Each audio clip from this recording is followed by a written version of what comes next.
E aí, pessoal, abrindo a segunda edição do Debate Raiz. Por que eu estou abrindo? Porque o Grêmio venceu nesta semana e o co-irmão do meu querido amigo Baldasso não deu certo. Ou seja, eu me consagrei na KTO, acertei os 2 palpites, Baldasso. Acertei a vitória do Grêmio e, curiosamente, acertei a vitória do Juventude. Querido, eu já sabia. Eu apostei e disse no ar, nos Donos da Bola, tá aí o vídeo para todo mundo quiser ver, que o Juventude venceria o Inter por 2-1. Eu já sabia que essa tristeza imensa de perder esse jogo aconteceria com o Posso começar assim? Eu quero começar assim o debate. Vamos lá, então. A situação do Grêmio é dramática, é terrivelmente dramática. Tá bem. Tá? É impossível a gente colocar aqui que o Grêmio não vive uma situação. Depois a gente vai projetar isso, porque a rodada se passou e a gente está vivendo uma situação muito complicada. Mas o Inter, nos últimos jogos, nos últimos 15 pontos, aí, o Inter fez a vitória do Grenal e fez decepções. Tu acha que o fato do Grêmio não estar conseguindo resolver o seu problema faz com que o ano do Inter esteja bom? Não, o ano do Inter é péssimo. O ano do Inter é vergonhoso. E isso me preocupa. Nós temos que separar as coisas, César. Nós temos que separar as coisas. Existe um fato colocado dentro da cultura esportiva gaúcha nesse momento que tem que ser respeitado, que é da nossa característica e que é visível e palpável o que está acontecendo. Que é o fato de que a torcida do Inter está preocupada quase que exclusivamente com o rebaixamento do Grêmio. Eu abro live do Inter falando do Grêmio. Eu tenho falado mais do Grêmio do que do Inter. Eu abro live pré-jogo do Grêmio para secar. Então, essa é a realidade. O Inter perde para o Juventude, a torcida do Inter comemora nas redes sociais que perdeu para o Juventude. E nós não vamos tirar isso do contexto. Nós não vamos tirar isso do processo que está acontecendo no Rio Grande do Sul. É realmente o foco da torcida do Inter no momento. Só que vai chegar um momento, César, se o Grêmio cair ou não cair, em algum momento essa situação vai terminar. Ou com o Grêmio fazendo uma epopeia, ou com o Grêmio caindo. Que no dia seguinte, nós colorados vão acordar de manhã. Tá, e o nosso time como é que tá? Pois é, mas eu queria avançar nisso aí, porque, tá bem, eu entendo que o nosso time, a gente tem que olhar para o espelho em algum momento. Eu acho que o Internacional hoje vive para o Grêmio, o Grêmio já viveu para o Internacional em outros momentos. Eu não estou aqui sem entrar na linha muito clubística aqui. Agora, historicamente, a gente vive um para o outro. Tá errado viver um para o outro? Não. Tá errado, por exemplo, hoje. Tá bem, esse ano o Inter vai entregar para o Cuiabá, o Inter vai entregar para não sei quem, e o Grêmio vai cair.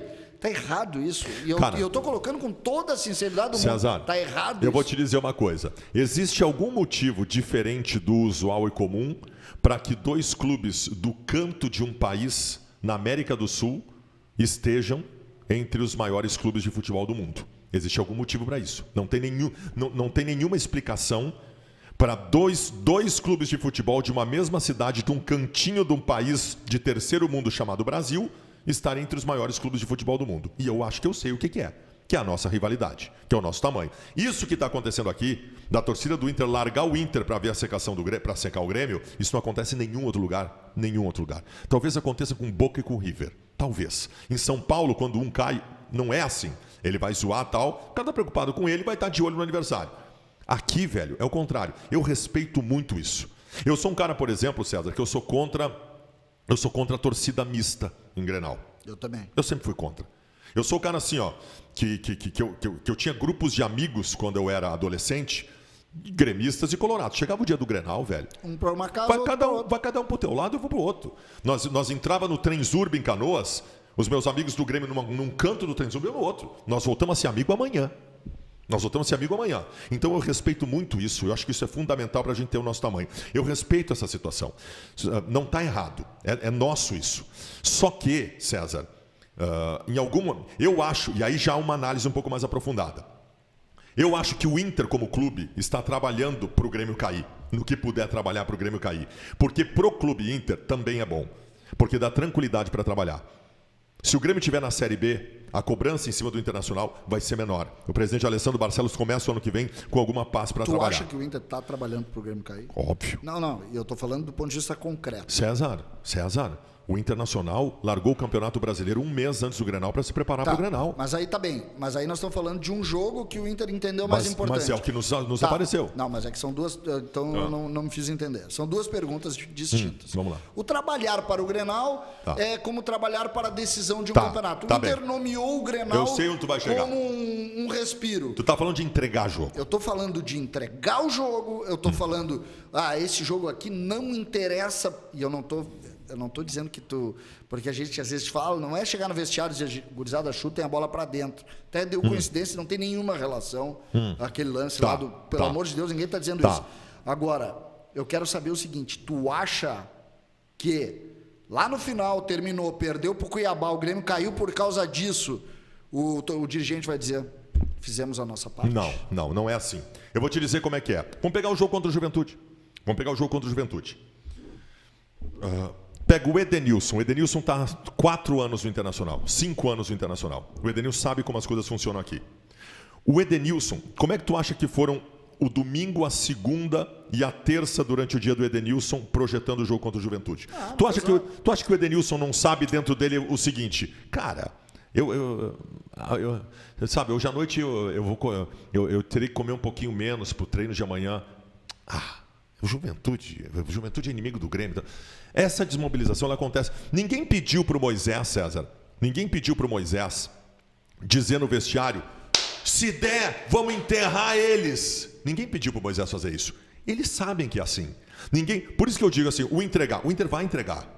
Se precisar, o Inter vai entregar para rebaixar o Grêmio. Mas não vai ser uma coisa assim, de o presidente entrar no vestiário pessoal, estou aqui em nome do clube, para passar uma ordem para vocês. Tu aí, Patrick, faz um pênalti no jogador. Não vai ser assim. Vai ser a desmobilização. O Grêmio em 2009 foi assim.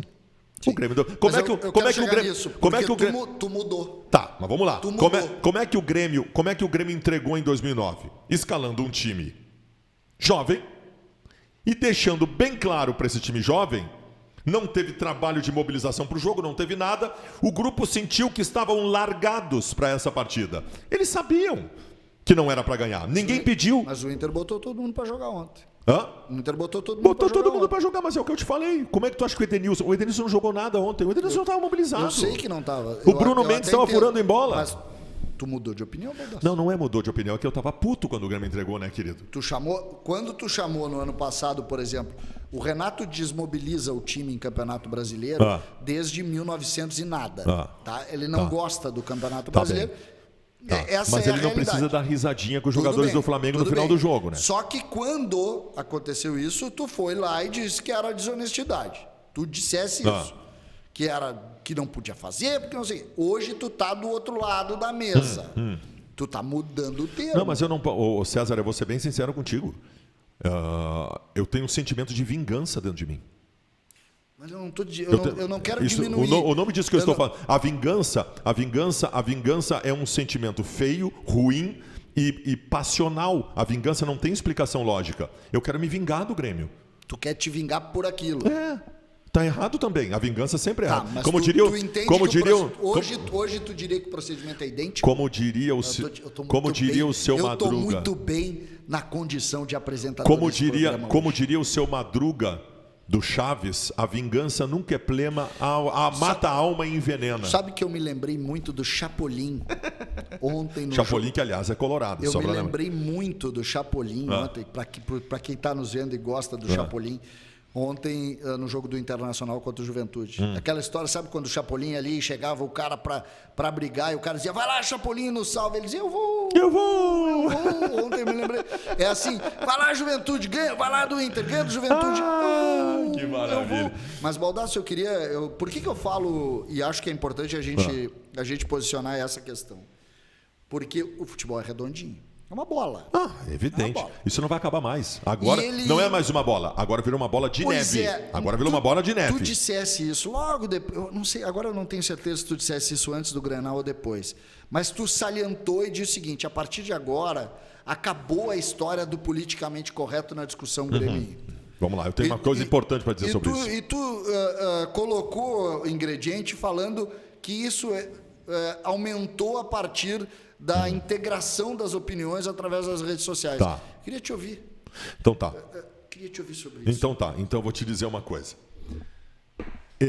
Esse processo foi... Nós temos na história do Grenal provocações. E nós temos momentos em que todos chegaram à conclusão, opa, vamos dar uma segurada porque isso pode descambar para outra coisa. E segura e vai. Eu realmente tenho na minha mente, César, e aqui eu não quero... Não é uma, embora nós estejamos fazendo um programa clubista, eu não estou em provocação clubista aqui contigo. Isso aí deixa que eu interpreto. Tá bem, mas o Internacional campeão de 2006, 2008, 2010 não provocou o Grêmio.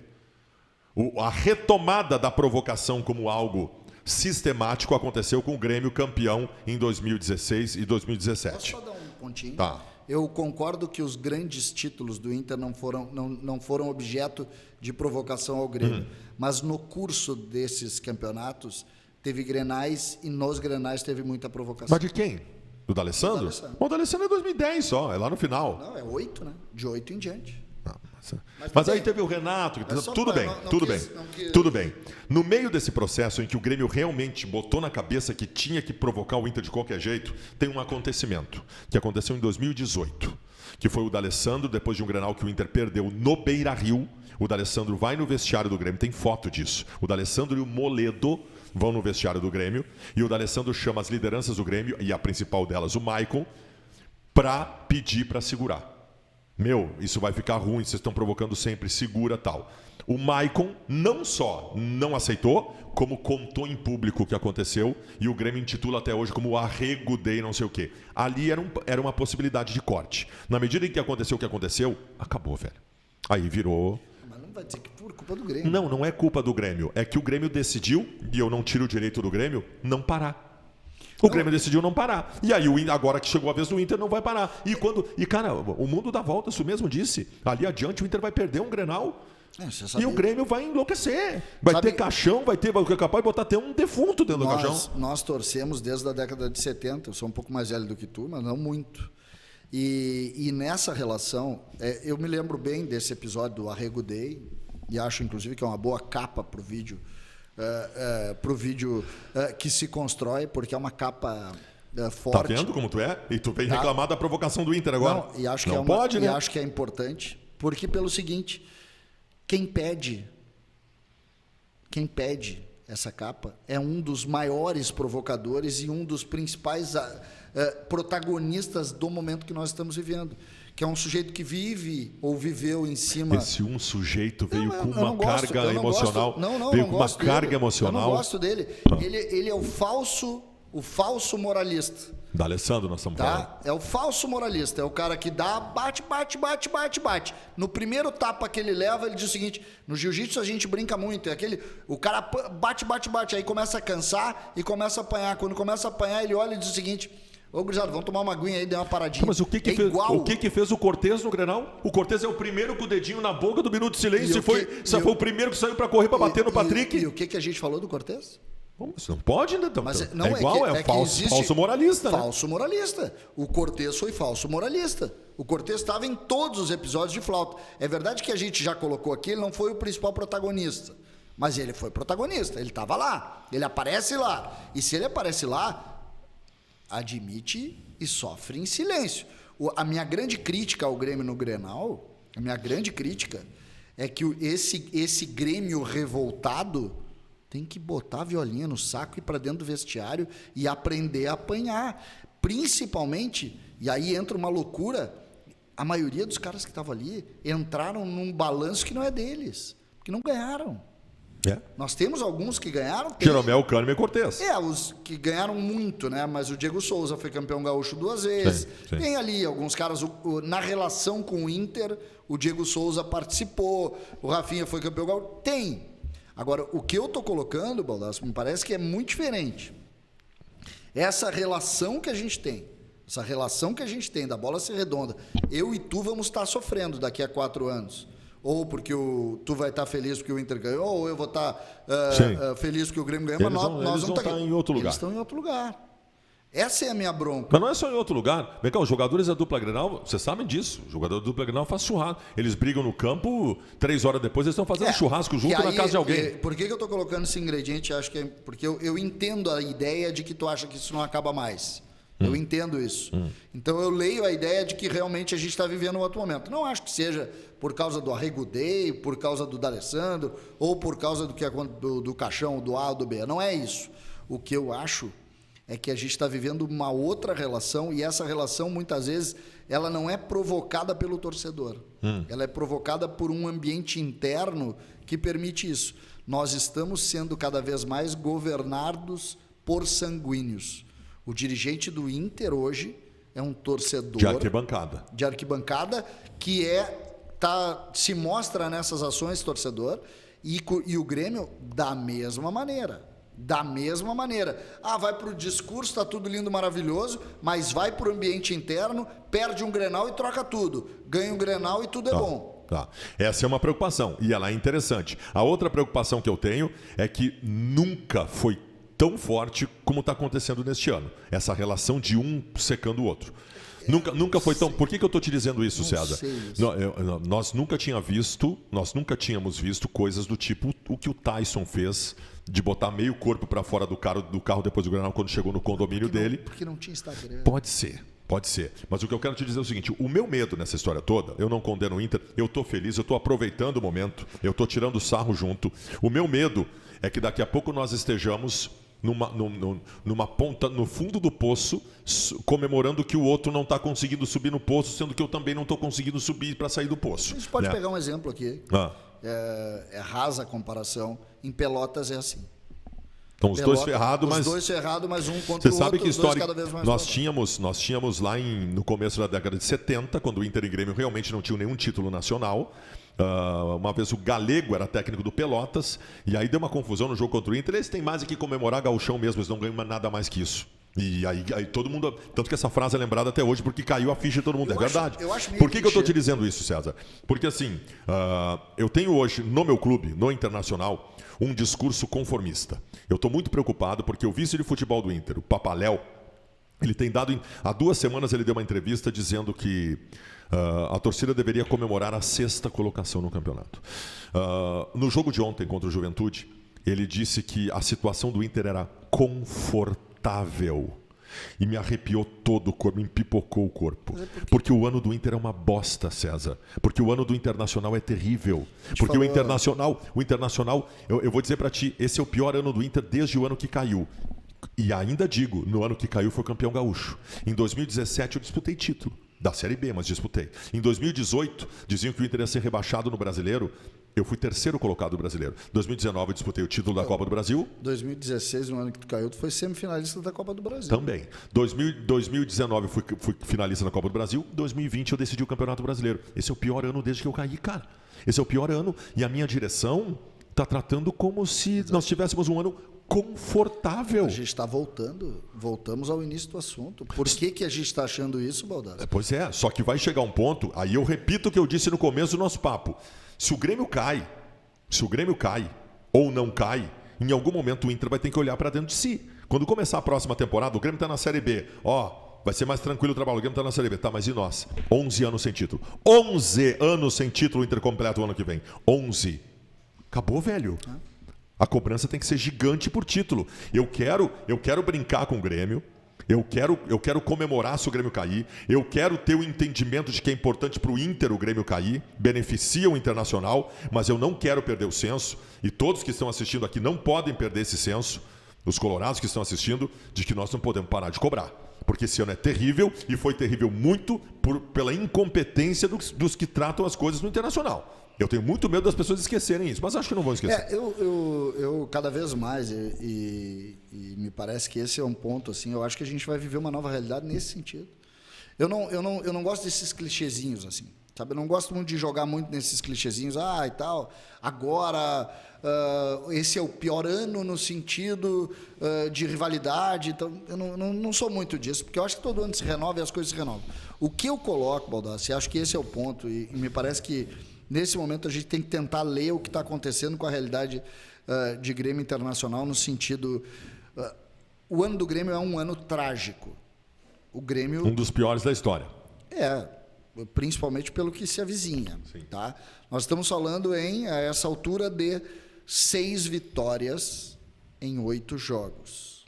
Tá? Que é o que o Grêmio precisa. 5 e 2 empates, 6 vitórias em 8 jogos. Independente do adversário que está se criando, que pode ser qualquer um até 38 pontos. Tá? Tem uns quantos ali que podem estar nessa... Cada rodada vai mudar um pouquinho. A realidade do Grêmio, e aí eu estou introduzindo isso para te fazer a pergunta, porque eu vi hoje nos Donos da Bola, tu definir o futuro do Grêmio. A realidade do Grêmio para ti, pro Colorado Fabiano Baldasso, ela é de torcida pelo insucesso, ou tu acha que o Grêmio não consegue tecnicamente sair? Eu posso tranquilamente separar as duas coisas. É isso que eu quero. Posso tranquilamente separar as duas coisas. Eu estou falando sério aqui. Vamos começar. Não diz tudo, mas eu quero começar por números. Os clubes que estão na saída da zona de rebaixamento, pelos percentuais apresentados pelas casas de estatísticas e estudiosos, tem coisas assim do tipo 12, 13, 14% de chance de ser rebaixado. O Grêmio hoje tem 88% de chance de ser rebaixado. Tá, isso é número. Números analisados isoladamente podem não significar nada. Então eu vou para outra coisa, que para mim é muito significativo. Tu pega clubes que estão estabelecendo recuperação de desempenho na competição, que eu não vejo o Grêmio tendo. Mas tu não acha que isso pode salvar o Grêmio também? Sabe por que não vai salvar? Porque o Grêmio não vai conseguir mobilizar para fazer 6 epopeias. O Grêmio fez uma epopeia contra o Juventude. Jogou mal e ganhou. Ganhou no grito do Denis Abraão. Correto. O Grêmio contra o Fluminense venceu na força da dor de quem perdeu um Grenal. Tu não tem onde buscar essas coisas para mais 6. Tu vai precisar de desempenho, César. E eu não consigo ver o Grêmio jogando para fazer o que precisa. Tu tá vendo a falta de foco do Inter. Tá? E eu não quero colocar aqui na rivalidade Grenal. Até achei genial hoje um vídeo do Meneghetti falando que o maior adversário do Grêmio é o Inter. Achei muito bom isso. Mas eu não quero colocar no Internacional somente a falta de foco. Eu quero colocar nas outras equipes que estão envolvidas com outras coisas. O Flamengo está envolvido lá com a sua Libertadores, o Palmeiras está envolvido com a sua Libertadores, o Bragantino está envolvido com a sua Sul-Americana, o Atlético Paranaense com a sua Sul-Americana. Todos podem ter falta de foco. O Chapecoense já caiu, não interessa. Tu não acha que isso pode quebrar a lógica? Até pode, mas todo mundo vai pegar esses times, né, cara? Todo mundo vai pegar esses times em algum momento. Me faz me apegar em alguma coisa. Eu estou numa situação horrível. César, tu me sabe, traz aqui às 10 da noite para eu me deprimir. Eu vou te dizer uma coisa, cara. Sabe qual é a única coisa que tu tem que te apegar? Infelizmente, tu vai depender disso. A única coisa que pode te pegar. Eu não acredito numa estratégia de jogo que possa ser revolucionária. Eu não acredito em mobilização de guerra para 8 jogos seguidos, porque tu não vai conseguir fazer isso. Sabe o que tu pode acreditar? O que tu pode te abraçar? Numa coisa que eu percebi nesse jogo contra o Fluminense que vocês fizeram. Um time desorganizado, samba-lelê indo para cima e tal. Quando entrou o Douglas Costa no segundo tempo, e no primeiro lance, ele dá um giro no meio-campo. E ele simplesmente passa por 4, 5 jogadores e entra gol dentro. Quando tu tem um centroavante que tem 110 quilos, e ele com 110 quilos consegue se antecipar ao zagueiro, saltar. Tu imagina tu tem impulsão com 110 quilos e cabecear. Tem uma coisa só que tu tem que acreditar: a qualidade dos teus jogadores. Tu tem jogadores mais. Eu tô nessa. César, o Grêmio tem. Isso o Grêmio é melhor que todo mundo que está brigando com ele. O Grêmio tem melhores jogadores que todos que estão brigando com o Grêmio pelo rebaixamento. Para mim, é só isso que tu pode te apegar. Tu pega a escalação, né? Então tu vai lá, Breno, o Wanderson ou o Rafinha, Jeromel, Kahneman, pega o Wanderson lá, lateral, bota o Rafinha na esquerda, aí tu vai para os volantes ali, tu vai ver Thiago Santos, tu vai ver o próprio Pierre, Lucas Silva, Douglas Costa, Ferreira, Diego Souza, Borja.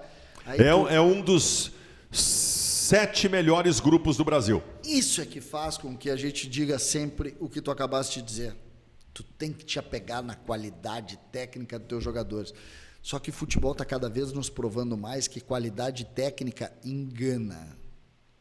O Grêmio tem hoje 29 pontos em 30 jogos. É uma vergonha.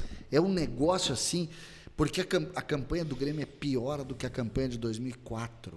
Que foi terrível. O Grêmio perdeu 17 jogos no Campeonato Brasileiro. Com esses jogadores. Com esse jogador. E outra, um dia... É impossível da gente fazer uma reflexão. O que a gente está fazendo hoje? Hoje, mais uma vez, aqui no programa, e a gente faz em todos os nossos espaços, a gente dá diagnósticos, mas nem a gente acredita nos diagnósticos que a gente dá. Tu te dá conta.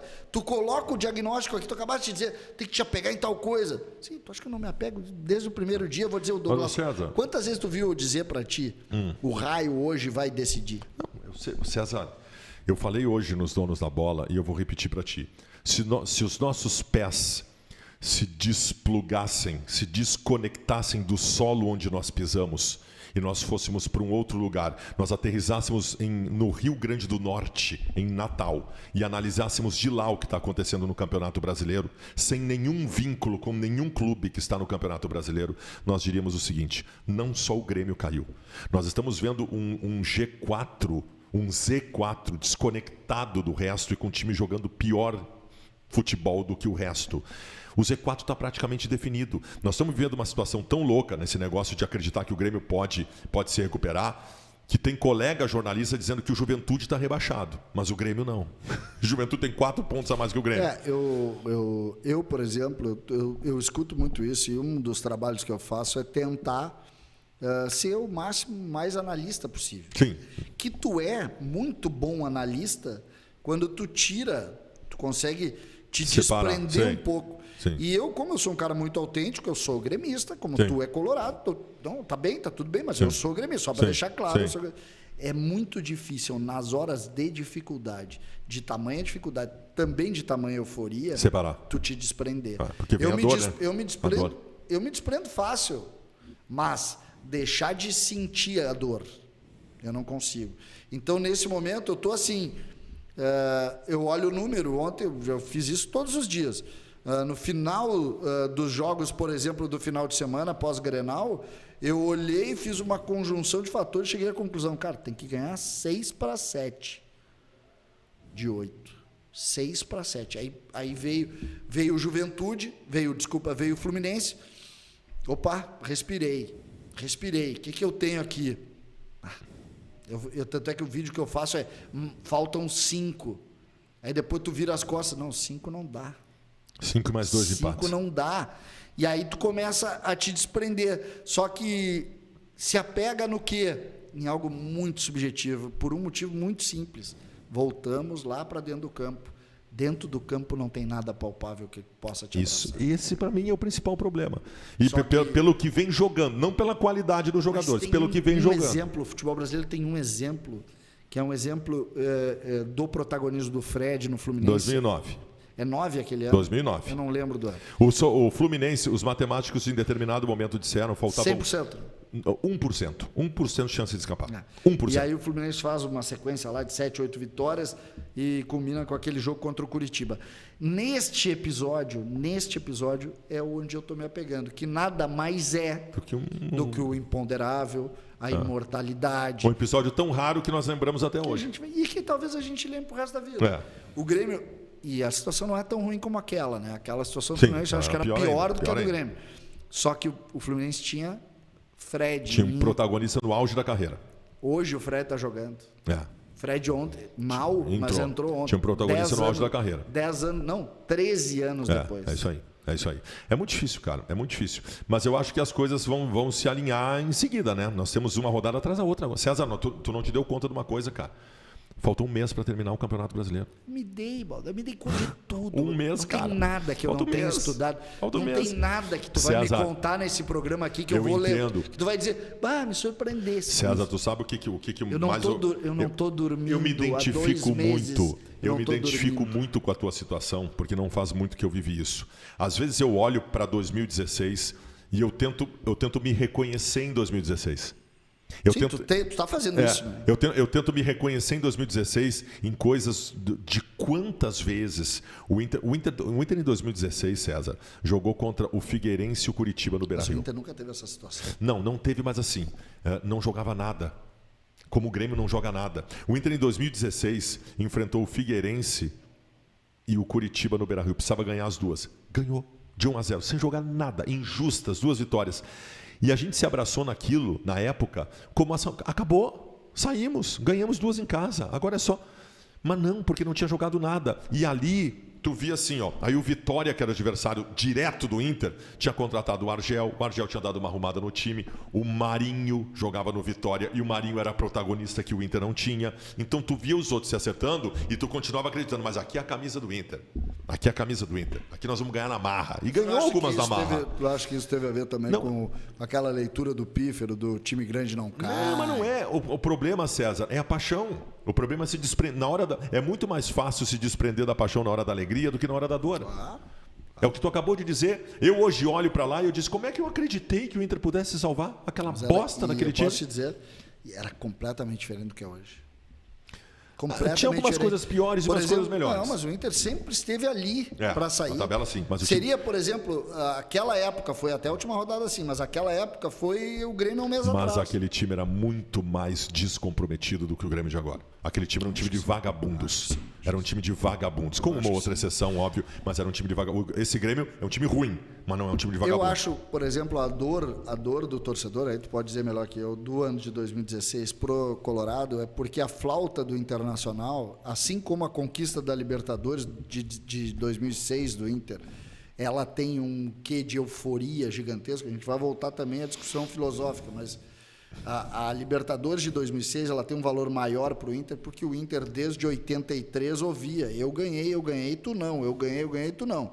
Aí vem 2006, dá aquele respiro. A Série B do Inter é a mesma coisa para o gremista, porque, de 2016, porque o Grêmio vem desde 91 tomando essa pancada. Porque vocês como é que é? É Grêmio B, é Brêmio, é não sei o quê, é tal, daqui a pouco caiu o Inter. César, o Rio Grande do Sul, ele é feito de instituições da corneta. Instituições. Começa, Qual vai ser a corneta agora? Aí é que tá. Tem as instituições da corneta. Vamos pegar a época que nós passamos a nos reconhecer como... Vamos pegar a década de 70 para cá. O Inter ganha o tricampeonato brasileiro, ganha o invicto. O Inter tinha um bojo importante para cornetear o rival. Em 80, o Grêmio ganha o brasileiro de 81. Em 83, o Grêmio ganha uma competição que o Inter até então cagava, que é a Libertadores da América. Ele quase ganhou, né? Em 80. Na medida em que o Grêmio ganha a Libertadores de 83... esse virou o lema do Inter. Meu querido César Cidade Dias, em 1989, quando o Inter perde para o Olímpia, eu tinha 15 anos de idade, eu passei uma semana sem ir para aula. Eu simplesmente me acabei, porque eu estava prestes a ganhar o título que eu ouvia os meus amigos me corneteando que eu não tinha. Deixa eu só terminar. Aí, velho, o Inter não consegue isso. O Inter tem décadas de 80 e 90 terríveis. Em 91 acontece um outro fator que entra para a instituição do futebol gaúcho, que é a queda do Grêmio, que voltou a equiparar um pouco as coisas. Né? Aí em 95 o Grêmio começa a ganhar todos os títulos de novo. Ganha Libertadores, ganha Brasileiro, ganha Copa do Brasil e o Inter entra no buraco, né? Aí o Internacional em 2003 começa a recuperação, tem outro... Tu vai agregando fatores para a nossa história de corneta e todos eles têm um valor imenso, cara. Se o Grêmio cai para a Série B... César, eu vou falar sério, não é corneta isso, tá? Se o Grêmio cai para a Série B, o Grêmio vai ter mais rebaixamentos do que títulos do Campeonato Brasileiro. Isso é muito forte. Só o Vasco e o Botafogo dos grandes clubes brasileiros têm 3 rebaixamentos. É muito forte. Os colorados vão montar em cima disso por muito tempo. Eu vejo essa... E tem, claro que tem uma coisa do rebaixamento que ela é... a gente é factível. A gente tem que tentar entender. Eu faço muito isso no futebol. A gente tem, às vezes, uma soberba de imaginar que os nossos clubes são intocáveis. Uhum. Então, a gente tem isso. Só que, às vezes, os nossos clubes trabalham mal e perdem. E eu não estou falando perder jogo, perdem a estrutura, como está perdendo o Grêmio agora. Nós estamos vendo, por exemplo, um dos clubes mais intocáveis do Brasil era o Cruzeiro. O Cruzeiro era um clube intocável. O Cruzeiro, há 5 anos atrás, era um exemplo. O São Paulo, por exemplo, era um clube... Imagina o São Paulo, 10 anos atrás, o que se dizia do São Paulo. E o São Paulo caminhou para uma linha e o São Paulo demorou um tempão para fazer título. Essa relação que eu tenho da flauta, e eu acho que tu faz um resgate histórico importante, que eu acho que a partir do rebaixamento do Inter mudou. Eu acho que a partir do rebaixamento do Inter mudou. O rebaixamento é uma marca de derrota fundamental. Sim. Histórica Entendeu? e inesquecível. E não consegue reverter. Tu não reverte o Não, nunca rebaixamento. mais. Então, essa questão... O Grêmio... Ainda mais quando é inédita, que foi o Isso. caso do Inter. Aí sim. Mas é que a partir do momento... O Santos não caiu, o São Paulo não caiu, o Flamengo não caiu. E se, São vangloria, eles. e se vangloria disso todos os dias. São eles. Eles que não caíram. O Inter estava dentro, o Cruzeiro estava dentro. É. E isso acabou. O Cruzeiro, quando o Inter caiu, o Cruzeiro ainda não tinha caído. O É. Cruzeiro está há 3 anos. É. O Cruzeiro não sobe e vai para o terceiro Isso ano aí. consecutivo na B. Isso. Só que esse é o meu medo agora. Por E, quê? pegando o teu resgate Deixa eu histórico... só dizer para quem está nos assistindo neste momento que nós estamos com o Debate Raiz, este debate diferente que tu tem a oportunidade de acompanhar, rosto a Rosto rosto, a rosto. cara a cara, um gremista e um colorado, em nome de KTO. KTO. Faça seu cadastro na KTO. Nós não temos o código ainda do programa. O meu é CCD. E o meu é Baldaço. Faz o código www.kto.com, põe nome e sobrenome, faz o código, tá? E vamos fazer a vamos apostar. milícia do CCD nesse ponto, A ela milícia do CCD é boa. ela é muito forte. É boa. Mas por que eu estou colocando isso? Porque agora tem uma coisa que o Grêmio talvez, se cair, se confirmar a queda, vai passar e não pode passar. Não é o rebaixamento de 91, de 2004 e se a tragédia acontecer no ano de 2021. É permanecer lá. Que hoje em dia é um risco muito grande. Essa talvez seja, pegando o teu resgate histórico, que eu concordo plenamente, não é o 3 anos lá. Por quê? Porque a geração de 91, e a gente brinca muito com isso, cara, passou. Doeu, passou. A de 2004 doeu, passou. Depois disso o Grêmio ganhou a América. Então não é esse o ponto. Agora, a partir do momento em que tu permanece lá, o Vasco mudou de tamanho. O Botafogo mudou de tamanho. Mudaram de o tamanho. Cruzeiro mudou de tamanho. É. O Curitiba, para quem não lembra, o Curitiba na década de 80 era Campeão brasileiro. muito maior, campeão brasileiro, e muito maior do que o Atlético Paranaense. Hoje é muito menor. Não dá para comparar. É. Não dá para comparar. Mudaram de tamanho todos esses. Mudaram de tamanho. Hoje, por exemplo, quais são as forças de Minas Gerais? E todos esses mudaram de tamanho por conta das frequentes idas e vindas ou permanências na Série B. Exatamente. Todos esses. Então o desafio está posto a partir daí. Que aí eu concordo contigo.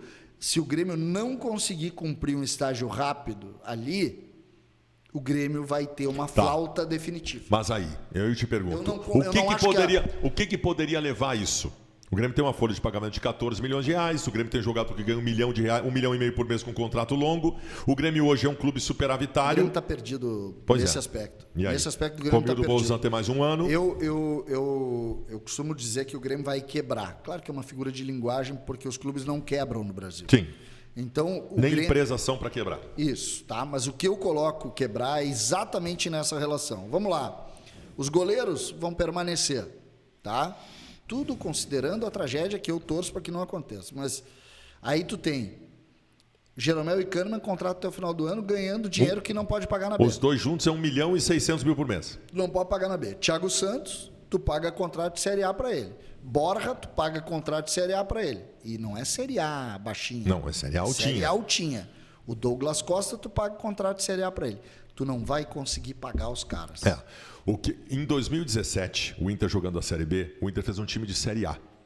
Tanto que o Inter terminou o ano com 60 milhões de reais de déficit. Tu sabe a diferença que tinha em relação a hoje, Baldasso? Não perdia a cota inteira no começo. Não perdia a cota no primeiro ano. Não perdia a cota no primeiro ano, é verdade. Se o Inter tivesse caído um ano depois, estava ferrado. Teria entrado na rotina do Cruzeiro. E eu não estou falando do ponto de vista dos rolos. Não. Estava ferrado. O Inter ganha, para quem não lembra, o ano de 2017, a cota de TV igual a cota de 16. Porque naquela época, no primeiro ano que caía, o Clube Grande continuava recebendo uma cota. Hoje aí não é no mais. segundo ano receberia metade. Mas no primeiro ano não se tinha tanta quebra. Eu, por exemplo, eu confio no torcedor do Grêmio. O torcedor do Grêmio não vai largar. Não. Vai continuar mesmo. No Inter aconteceu isso. O número de sócios é igual, tal. Só que as principais verbas, que são duas, a verba de direito de TV, a primeira, e a segunda, a verba de venda de jogadores, César, é produto. César, em 2015, surgiu a notícia de que havia uma proposta de 100 milhões de reais pelo Rodrigo Dourado. Tu acredita? Não, teve. Não teve uma proposta, teve uma sondagem de um time inglês por 100 milhões de reais que depois não se confirmou. No ano seguinte, a proposta que o Dourado recebeu foi de um time do futebol português de segunda linha, uma proposta de 2 milhões de euros. Essa foi a desvalorização do mesmo Rodrigo Dourado de um ano para o outro por um único motivo, porque estava na Série B. Não sabia disso. Porque estava na Série B. Então tu imagina assim, quanto vão valer... O Grêmio dos Tem últimos... um jogador do Grêmio que vai ser vendido esse ano ainda com valor de Série A. O Wanderson. O Wanderson, que já ofereceram 15 milhões. Depois, velho, não tem mágica. O teu menino craque na Série B vale 1/10 do teu menino, o mesmo menino craque na Série A. E aí é a bola de neve. Tu só vai te enterrando. E esse é o meu medo. Porque quando a gente fala e a palavra superávit, ela ganhou um componente pejorativo. Quase pejorativo. Que eu não gosto, porque acho que nós já falamos sobre isso. Acho que inclusive na primeira edição desse programa a gente falou sobre o lado pejorativo do superávit. Para mim, o Grêmio gastou muito, gastou mal, mas gastou. Nunca deixou de gastar. O Douglas Costa disse numa entrevista que ele deu lá num portal que o Grêmio não investia. O Grêmio investiu errado, mas investiu. O Grêmio gasta 14 milhões por mês no futebol. Então, nós já falamos sobre isso na primeira edição. Agora, essa relação, a conta lá no final não bate. Ela não bate. Tu vai receber 30% da cota de TV. E tu não vai vender mais os caras. E tu gasta... Vamos lá, o Grêmio não vai conseguir, não vai gastar 14 porque vai liberar o seu Rafinha, porque vai liberar não sei quem, o Paulo Miranda, tal. Só 10. Vai gastar 10. 10 não dá. Não paga. Não paga. 120 milhões de futebol. Não paga. Fora a estrutura da base. Ou tu começa a fazer o que aconteceu com a maioria deles, que é tu quebra o investimento na tua estrutura. Por exemplo... Tu diminui pela metade a tua estrutura de categoria de base. Tu vai pagar 10 anos a conta. Mas foi o que o Inter fez. O que aconteceu com o Inter? É isso aí. O que aconteceu? O Inter fez time de Série A, fez. O que aconteceu com a base do Inter? Tu está revelando jogador agora. Agora. O Inter passou no limbo na base. E jogador da base mesmo, os dois principais jogadores meninos que o Inter tem, um veio do Cruzeiro, que é o Maurício, o outro é o Yuri Alberto, que veio do Santos. Com 20 anos. Teve o Prachetes, que veio do Fluminense. Também. Mas esse jogou na base. Não é um formado de criança dentro do clube, da formação. Tem formato de criança, tu vendeu já. O Inter voltou a plantar essas sementes por esse menino que o Inter vendeu, o lateral direito, é formado dali. Né? O Vinícius Tobias, esse sim. Mas, cara, é um processo muito delicado. A Série B hoje ela tem outra conotação. E tá aí o Cruzeiro para mostrar o tamanho disso. É muito perigoso, César. É muito perigoso. Essa para mim é a preocupação. E aí voltando à tua provocação da flauta, não é o terceiro rebaixamento que me assusta. É ficar lá. Porque se fica lá pode mudar de tamanho. Às vezes a gente tem uma tendência a entender Grêmio Internacional como algo perene no sentido de organização. Só que se tu trabalhar mal não é perene. E o torcedor tem que ter essa preocupação. César, meu querido César Cidade Dias, o Internacional em 2015, quando o Vitório Pífero assume a gestão, o Inter era um clube rico, superavitário. Lembra da frase, nós vamos faturar 1 bilhão. É isso aí, que é o que o Flamengo fatura hoje. O Internacional era um clube rico quando o Vitório Pífero assumiu, superavitário, com um estádio reformado, com um bom contrato para a reforma dele. Né? O Inter formava jogadores e vendia jogadores. No próprio 2015 surgiu o Valdívia, surgiu o William, surgiu o Dourado, surgiu todo o Inter. Vendeu bem o William, né? O William chegou a vender bem. Não. O goleiro... Não, o William não vendeu bem porque saiu quando estava na Série B. O goleiro... Então, cara, o que eu quero te dizer? Tava tudo lindo. O Internacional navegava em voo de cruzeiro. O Internacional estava em mares tranquilos. Até ter 2 anos de uma má gestão. Qualquer empresa, César. Tu pode pega as principais empresas do Rio Grande do Sul, se for má gerida por 2 anos, tu joga 30 anos fora, cara. O Internacional jogou toda a construção do Fernando Carvalho, que passou por Giovanni Luídigo, toda aquela construção... Por Vitório Pífero, mas ali amparado ainda por outro. Toda a construção do Internacional de 2002 até 2015, 13 anos, foi jogada no lixo em 2 anos. Até hoje não recuperou, cara. Até hoje. Às vezes tu demora 10 anos para tu voltar a alinhar o teu trem no trilho, cara. É triste. Tu acha que o Cruzeiro daqui a pouco talvez volte para a Série A? No 3º ano da Série B, volta para a Série A. Volta como? Volta bambo. Volta bambo, volta ainda se estruturando. Volta 13º no campeonato. Quando é que o Cruzeiro vai ser protagonista do futebol brasileiro de novo? Vai 10 anos, cara. Eu sei, mas aí que é difícil da gente... A gente vai unindo algumas coisas, também a parte técnica do Grêmio. O que o Grêmio errou no sentido... Tu acabaste de dizer, tecnicamente, os caras são bons, o Grêmio paga bastante. Eu não sei identificar isso, cara. Eu não sei identificar. Que é a loucura, cara. O Grêmio tem bons jogadores. Porque o Inter, tu sabe o que aconteceu. Todo mundo viu. Sim. O Grêmio não quebrou. O Grêmio não atrasou salário. Nada. O Grêmio não teve má administração. O Romildo fazia também. Errava em contratação, mas não tem um corte de erro significativo pro... Não sei. Então. Cara, a única coisa que eu consegui identificar foi a insistência com o Renato, a ilusão pelos Grenais. Se o torcedor, como a gente, vai olhar e dizer o seguinte, claro... Desde 2019, quando o Grêmio perdeu lá pro Flamengo, tinha que ter tirado o Renato. Tá isso bem. É subjetivo. Tá bem, subjetivo. Mas todo mundo vai achar que sabe por quê, mas ninguém sabe. Todo mundo vai dizer, mas deram o poder, as rédeas pro Renato. Mas é para cair? Não. Não é para tanto. Não é para tanto. Aí é que tá. Aí tu vai, isso é uma atenuante pro Romildo. Porque daqui a pouco o Romildo Bolzan pode sentar numa roda de amigos e cada um dá a sua argumentação e ele dizer o seguinte, tá vendo? Vocês estão aqui há 2 horas discutindo, vocês não chegaram à conclusão do que aconteceu. Como é que vocês me condenam? Porque, por exemplo, o Grêmio, eu já vi muito o Grêmio dar a seguinte explicação. O surto de Covid fez a gente começar mal o campeonato. Cara... Tu recupera. Esse tamanho. 8ª rodada. César. Não. O surto de Covid é antes do campeonato começar. César. A primeira medida de desespero do Grêmio nesse Campeonato Brasileiro aconteceu na 8ª rodada, quando demite o Thiago Nunes e contrata o Filipão. Faltavam 30 rodadas para terminar o campeonato. 30! Não tem como imaginar isso, cara. Tu achou errado demitir o Filipão? O trabalho do Mancini é terrível. Ele tem 2 vitórias e 4 derrotas. E a condução do processo. As escolhas, condição de trabalho é terrível. Eu acho que com o Filipão tinha mais chance de segurar. Mas, cara, mas é que não adianta tu falar de fora. Porque tu tem a informação de dentro. A informação de dentro é que o Filipão um dia chegou pro Romildo Bolzan e disse: tira esses 2 caras aqui, tira esses aqui. Quer que eu continue? Quer que eu tire? Manda esses 2 caras embora. E os caras disseram: não, eu não vou mandar embora. Então tá, então vai sair tu. Não tinha o que fazer. Eu, por exemplo, se tu tivesse me falado, eu diria sempre o seguinte: eu fico com o Filipão sempre e tiro. Só que a gente não tem noção do tamanho do ambiente. Não sabe. A gente não sabe o que aconteceu. Não tem a noção. E em cima desse não ter noção é que a gente enlouquece. É exatamente em cima desse não ter a noção do que está acontecendo. Mas nós não vemos nem treino mais, César. Nem treino a gente consegue assistir. A gente não consegue ver, cara, porque tu passa a entender melhor. Daqui a pouco a gente conseguisse entender algumas loucuras que o Mancini está fazendo. E fala do Aguirre também no Internacional. A gente via treino. Eu sou repórter que chegava às 2 da tarde no Beira-Rio, sentava numa cadeirinha no campo suplementar e assistia do aquecimento até às 6 da tarde, todo o treino com tudo que era colocado. Chegava o jogo no final de semana, o Rui Carlos Ossman dizia: mas por que tal jogador está pelo lado esquerdo? Ele está pelo lado esquerdo porque ele treinou durante a semana ali, porque esse aqui eu sabia tudo. Sim. Hoje em dia ninguém mais sabe nada. Mas o louco disso é porque dessa vez tu consegue fazer diagnóstico quando tu vê. Por exemplo, o Inter de 16 que a gente citou, eu lembro bem, quando machucou o Vitinho, ele não voltou igual.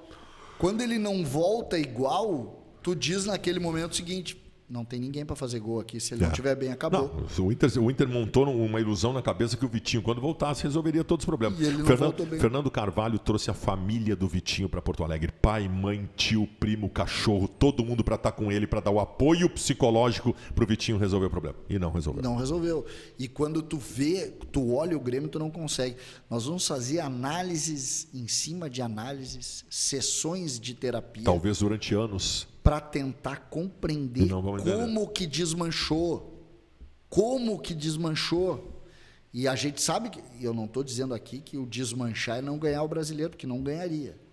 Agora, tu chegar atrás do Atlético Goianense, tu chegar atrás do Cuiabá. Chico Garcia, o nosso colega da Band, quando o Grêmio caiu na pré-Libertadores, tuitou o seguinte: o Grêmio acaba de ser campeão brasileiro de 2021. Porque caiu cedo na Libertadores e ia poder focar no Campeonato Brasileiro. Ali tinha também mais ou menos a mesma relação que eu. César, uma relação afetiva. César, tu sabe que eu, como secador... Sabe qual era o meu medo? Sabe qual era o meu medo? Se tu pegar um dono... Eu não gosto muito de jogar isso. O Grêmio perdeu para o Ceará a primeira rodada do Campeonato Brasileiro. E na terceira rodada, nos donos da bola, eu disse, cuidado, o meu medo é cair. Tu falou isso? Quase deram em mim. No programa pós-terceira rodada. Por que eu vi aquilo? Exatamente pelo redemoinho. Qual é o grande medo? Tá certo que gato escaldadinho, né? Gato escaldadinho também. Mas qual é o grande medo que a gente tem? Quando o redemoinho acontece e tu não lê. Porque a tua arrogância não deixa tu ler. E isso serve para nós, para os gremistas e para os colorados, dependendo do momento recente do clube. Por exemplo, tu não lembra, mas tu tinha uma arrogância soberba em 2015, como tu sendo o melhor gestão, melhor estádio, melhor gramado. Tudo. É isso aí. O sol aqui é melhor do que nos outros lugares. É isso aí. E o meu time, por consequência, é melhor. Só que àquela altura tu já não era. Tu descreveu o Vitório Pífero agora aqui. Não, e só que em 2015 tu já não era. Já não era. O Inter não ganhava desde 2010. É isso aí. O Grêmio mesma coisa. Ganhou em 16, ganhou em 17, foi o clube que mais vendeu, que mais faturou, que o departamento de marketing do Grêmio era impressionante, né? Tu tocava na mesa, ela virava azul, preto e branco, com uma toalha. Era um negócio maravilhoso, nascia o símbolo do Grêmio, as camisas todas. Lindo. Essa era a nossa realidade. Só que quando tu entrou dentro daquele processo ali, tu vê o seguinte, tá bem? Se não continuar fazendo exatamente igual, essa mesa quebra. E essa, para mim, é a grande questão que a soberba tomou o Grêmio para não entender na terceira rodada, gente, nosso time aqui vai caminhar mal. Aí na oitava virou desespero, na 15ª virou imortalidade e hoje mas César, mas assim, quando o Chico Garcia disse aquilo, tu sabe que a minha vida de secador é a seguinte, todo ano eu começo e eu penso assim, o Grêmio não pode ganhar nada. Quando o Grêmio caiu da pré-Libertadores, o meu cérebro secador, ele pensou a mesma coisa que o Chico. Puta merda. Esses caras vão jogar só o brasileiro. Vão focar nessa competição. Eles têm um bom grupo de jogadores. Eles são capazes de ganhar essa... Eu pensei isso, cara. Porque o Grêmio tinha qualidade para isso, cara. O Grêmio tinha qualidade para brigar pelo título brasileiro. Quando o Grêmio caiu na Libertadores, o meu raciocínio, e eu estou falando daquele jogo quando deu vale, era... O Grêmio precisa urgentemente olhar para baixo, porque o buraco é gigante. Mas ali, o que as pessoas em geral pensavam que o Grêmio precisava urgentemente ali era trocar o treinador e trocou. Trouxe o Thiago Nunes, que era a grande revelação do futebol brasileiro. O grande lance. E o meu diagnóstico é esse, eu vou te dar qual é o meu diagnóstico. Que eu sei que não é perfeito e não é... Mas eu vou te dizer, para mim o meu diagnóstico é entender que tu não constrói futebol rápido. E o Grêmio está sem treinar há muito tempo. E tu não consegue simplesmente, por um toque de mágica, dizer para os caras, a partir de hoje trocou o trabalho aqui, o treino é esse, amanhã tu joga. Para mim esse é o problema. É muito tempo sem treinar. O tic-tac magistral que formou um dos times do Grêmio de maior qualidade da história do futebol gaúcho, que é o Grêmio de 2017... 2016 e 2017, era um Grêmio que não foi formado ali. O Grêmio foi formado no começo de 2016 pelo Roger. Esse Grêmio termina na Recopa de 2018, no começo do ano. A partir dali, é o Renato tentando encontrar soluções que ele não tinha competência e capacidade para encontrar. E o Grêmio decaindo.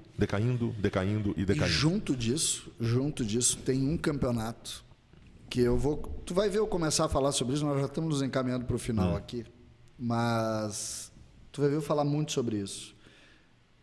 A Libertadores começa, e eu falei isso no último programa que nós fizemos aqui também, e acho que é uma coisa que a gente tem que refletir, tá? A Libertadores vai começar a iludir. Porque ela é muito fraca. A Libertadores vai começar a iludir. Aí tu vai dizer, nosso grande título de 17. Ganhei do Huachipato. Ganhei do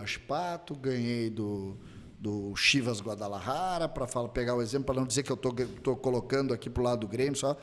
O Grêmio ganhou do Lanús, o Grêmio ganhou do Barcelona de Guayaquil, o Grêmio ganhou do Botafogo. Eu não quero aqui diminuir título, não é essa a ideia, pelo contrário, não tem nada para diminuir. Eu só quero dizer que para avaliação macro de trabalho, tu tem que saber de quem tu ganha. que é o gauchão. César, Que é o gauchão. César, 50% dos times que disputam a Libertadores da América são do nível dos times do Campeonato Gaúcho. 50%. Eu acho que sim. Só que tu tem ali o confronto, por exemplo, para tu chegar na final da Libertadores, o Flamengo teve que ser... Não, às vezes não. O Flamengo teve que ser eliminado, o Palmeiras, o Inter, tal. Adversários importantes que vivem as suas crises esporádicas. Sim. E que é só dar a sorte de, numa dessas crises esporádicas, tu ter. A Libertadores, por exemplo, do Grêmio em 2007 era outra realidade. A Libertadores do Inter em 2006 era outra realidade. A Libertadores de hoje ampliou tanto que às vezes vai iludir. E eu acho que um dos graves problemas que o Grêmio enfrentou foi ter entendido que o título da Libertadores de 17 era uma conquista gigantesca de qualidade. Não, mas César, era. E olha que está aqui falando o Colorado corneteiro, que corneteia os adversários que o Grêmio passou. Aquele time do Grêmio jogava muito, cara. Aquele time do Grêmio jogava muito. Mas tu acha que parou de jogar? Jogava muito. O Luan, falso 9. Quando tu acha que parou de jogar? Quando o Renato teve que começar a remontar por conta de... Saiu o Fernandinho. Assumiu o Everton. Mas o Fernandinho já é obra do... O Fernandinho já é obra do Renato. Tá bem. Não, eu não vou tirar o mérito do Renato em algumas pequenas soluções. Eu não tiro também. Mas assim, quando o Renato é que bota. O Kahneman era reserva do Roger. Quando pegam o quebra-cabeça montado e tiram umas 10 pecinhas e pedem para o Renato encaixar as 10 pecinhas, começa o problema do Grêmio. E em 2018. Aí o Grêmio faz aquele enfrentamento na semifinal da Libertadores com o River Plate. Que é um crime. Que é um crime. Aquele jogo é um crime. Mas ali a coisa já estava degringolando. O Grêmio tem um marco divisório do antes vencedor e depois queda livre, que é o 5-0 para o Flamengo. Que é 19. Esse é o grande marco. O Grêmio tem um jogo contra o Santos, que o Grêmio faz 5-1 ou 5-0 em Porto Alegre, que para mim é a maior atuação do time do Renato, que é depois até, eu acho que é 2000, eu acho que é o início de 18, joga Arthur e Michael, que eles não chegaram a jogar juntos. Não chegaram a jogar, o Michael estava machucado. Mas eles nesse jogo jogam juntos, que para mim é uma das maiores atuações. Mas o que eu quero dizer é que o entendimento macro desse momento do Grêmio, e acho que isso serve para avaliação de outros trabalhos, e a gente precisa aprender para os próximos anos, é não se basear em conquistas como a da Libertadores. É isso que eu quero dizer. Eu festejei muito, o Grêmio precisava muito da Libertadores de 17, mas o Grêmio vive dela. E acho que esse ponto, às vezes, engana. Por exemplo, não se aceita que o Fernandinho seja titular do Everton. E foi. E aí tu vai dizer, não, mas o Everton estava começando. Não. O Everton na final da Copa do Brasil de 16 faz o gol que mata o Atlético Mineiro lá em BH, entrando no jogo. Então, isso me parece um ponto e acho que a gente tem que começar a refletir em relação à Libertadores. A Copa do Brasil é muito mais difícil que a Libertadores. E muito melhor tecnicamente. Melhor tecnicamente. Esse ano aqui, já lembrando, né? Ontem eu tive a oportunidade de ver o jogo do teu Algoz, do Vitória, da Bahia. O Vitória ganhou do Vasco. O Vasco... Tu estava vendo Vitória e Vasco. Entre outros, né? Eu estava vendo 17 partidas. O Vitória luta para não cair para C. Hoje o Vitória estaria rebaixado. E o Vitória eliminou o Inter do Ramires. Mas no começo, né? Mas é que tá. Aí é muito mais incompetência do Inter do que qualquer outra coisa. Não vou dar mérito para o adversário. É inacreditável. O Inter tomou 3 gols, Baldasso, num segundo tempo dentro do Beira-Rio. É isso? Se sente ofendido? Não, cara. O problema do 2021 do Internacional. Te achando cansado. O problema do 2021 do Internacional não é as eliminações. Porque eliminações tu acaba tendo dentro de uma condução de trabalho dentro de uma competição. E às vezes as eliminações são aceitáveis. Eu, por exemplo, eu não trago dor da eliminação para o Flamengo em 2019 da Libertadores. Não trago? Tu lembra como é que foi? O Inter enfrenta o Flamengo do Maracanã, perde 2-0 num apagão de 10 minutos, quando o Inter estava jogando muito bem. Em Porto Alegre sai ganhando de 1-0. Faltava o segundo para levar para os pênaltis. E aí o Odair lá tira o Cuesta, bota o Sarrafiori e toma o gol de empate. Eu não trago dor dessa eliminação. Foi uma boa campanha. Acontece, não vai ganhar a Libertadores sempre. O problema é tu cair pro Olímpia, Que tu meteu 6 e depois tu cai na Libertadores desse ano. Sem fazer nenhum gol em 2 jogos. O problema é tu cair pro inqualificável Vitória da Bahia tomando uma virada histórica dentro do Beira-Rio. Os caras metendo um gol atrás do outro do Beira-Rio. Te lembra como é que tu abriu a live? Eu era o primeiro ali, eu era um dos caras que Essa estava live esperando. chegou a dar 67 mil pessoas simultâneas.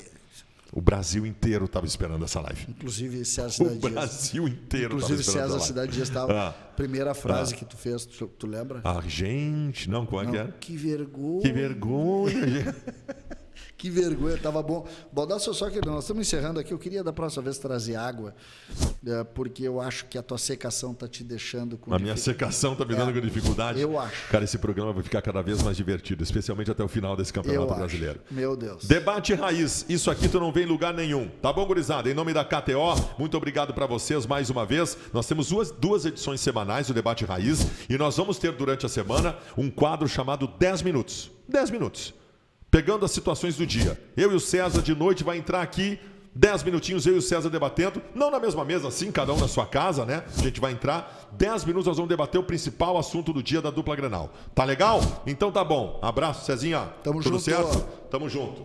Beleza. Tombense é um bom time, hein? Tombense toma cuidado ano que vem. Valeu, um abraço pra vocês. Tchau, tchau.